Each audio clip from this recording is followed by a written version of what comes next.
My town, somewhere in Minneapolis. Yeah, kicking it down here in the studio. This is where I hang out a lot when you don't see me on TV or in a bar.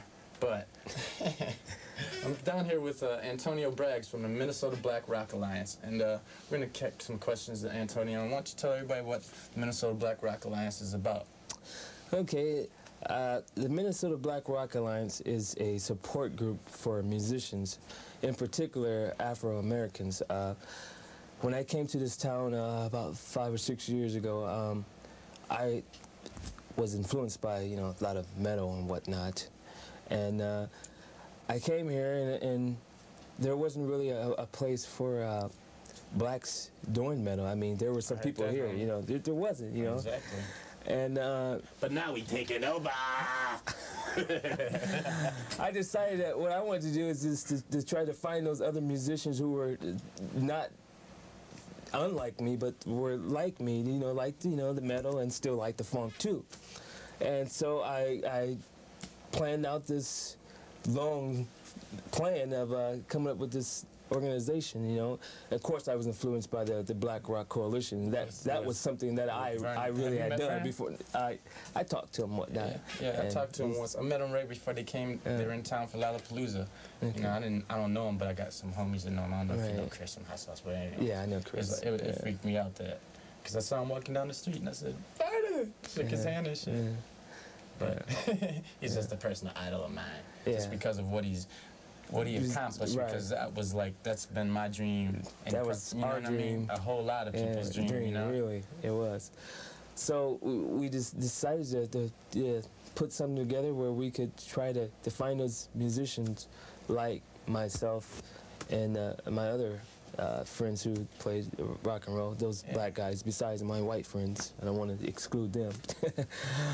But we decided we wanted to create something where we could find those musicians and get together and start talking about how we could make something positive happen around here for us. So how long y'all been together? But has this been happening about a year or 6 months? Actually, about a year and a half to 2 years. Cool. Cool. So Antonio, why do you think that it's important for African Americans or to have an organization, like the Minnesota Black Rock Alliance? Well, I think it's important because by having an organization, we let others know that there's people like them who want to listen to the metal and also, the funk and reggae and all that, but really the metal, besides everything else that I've just mentioned, because we know we do listen to that.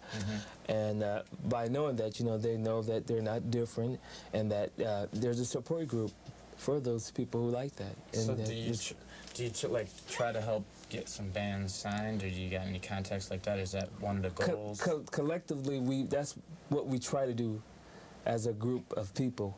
We would like for the members and the groups, the groups within that organization to get signed. Yeah. Cool. And all bands, you don't necessarily no, it's all exclusive. You don't have to be black. You don't have to be black or whatever, or white. You could be green. Have to have talent. That's right. No flannel shirt though. Well, you can wear a flannel shirt now, because after I seen that Bad Brains Eye Against Eye, they're covering them flannel shirts. It's like, and that's one. They're good. Yeah. I guess that's about breaking molds, it's cool, you don't have to come out all slick either, I heard that. Excuse me for just my jacket. What do you see for the future for Minnesota Black Rock Alliance? What are you guys planning for '92? Gonna be kicking some jams or throwing some rallies down? We would like to do. Kicking that dude's ass. What's that dude's name at I'm sorry to switch points on you. Well, what's that dude's name? That only because I read this article about Dubuque, Iowa, most fucked up city in the fucking country, but I'm just saying that because I'm pissed off about that. But I live close by there. I'm from close by. Yeah, Rock Island. That's right. Dubuque's fucked up, man. 45 minutes away.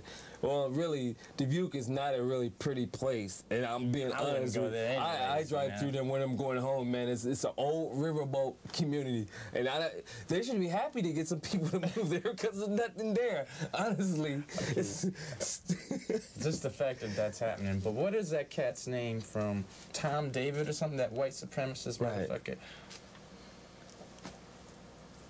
this punk? You know what I'm saying? I don't know, man. He seemed to got a lot of free press and shit. And it's like the Minnesota Black Rock Alliance, when they threw down with their thing, didn't get nothing. You know what I'm saying? I mean, except for the press that you guys generated yourselves, but you know what I'm saying?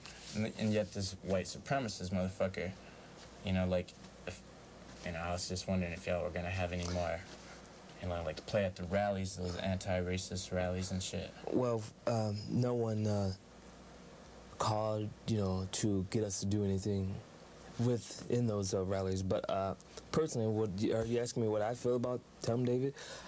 It would have been nice, if they could have had a white student union, fine, just as long as they're not gonna be out killing or against black folks, because, having the Minnesota Black Rock Alliance, and when that came about, Tell 'em David, I thought about that, it was something for me to think about because, how can I get an organization going at the university and call it the Minnesota Black Rock Alliance when this gentleman couldn't get a white student unions? But, we were all exclusive, orange person could join the Minnesota Black Rock Alliance, and, as you know, there were quite a few white members within our organization. European, excuse me. I don't believe anyone's just white. So what's your goals for 92 coming up, in January? Because when the show airs, it will be January, so right. New year. Well, for 92, some of the plans are to be having some of the bands doing a lot more during the summer in the parks because, they always have the big park festivals and whatnot. So we want to try to get more bands and rallies, out during the summer. And also to do a little bit more playing out in the bar scene as far as, with the Minnesota Black Rock Alliance, doing showcasing in various different venues. Cool. So y'all check it out, man. If you're an aspiring musician out there and you want to get together with people going in a positive direction and trying to get things together, because we're all in the same boat, basically. Yeah, you have to want to work hard, though, because, nothing's free. And you got to have talent. We're not First Bank. We don't give out contracts, man. Word.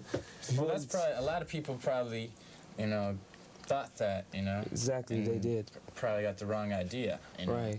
Yeah, because there were many people calling, well, can you get us a deal? We need a backer. We had that kind of money, we wouldn't be doing this organization. I'm sorry. That's for real. Yeah, word. I heard that. But, yeah, man, I want to thank you a lot for coming down and thank you. Hanging out with My Town and telling Minneapolis what it's about. Why don't you give them that address along? If you want to, join the Minnesota Black Rock Alliance, and you can be any fucking color. It doesn't matter as long as you have talent and you're willing to work, and be into something positive and with goals and everything out there, Talk to my man Antonio. That's right. And the numbers. Well, our P.O. Box is P.O. Box 8786, Minneapolis, Minnesota 55408. And that's 8999. There you go. There you go. You got it, Minneapolis. Peace.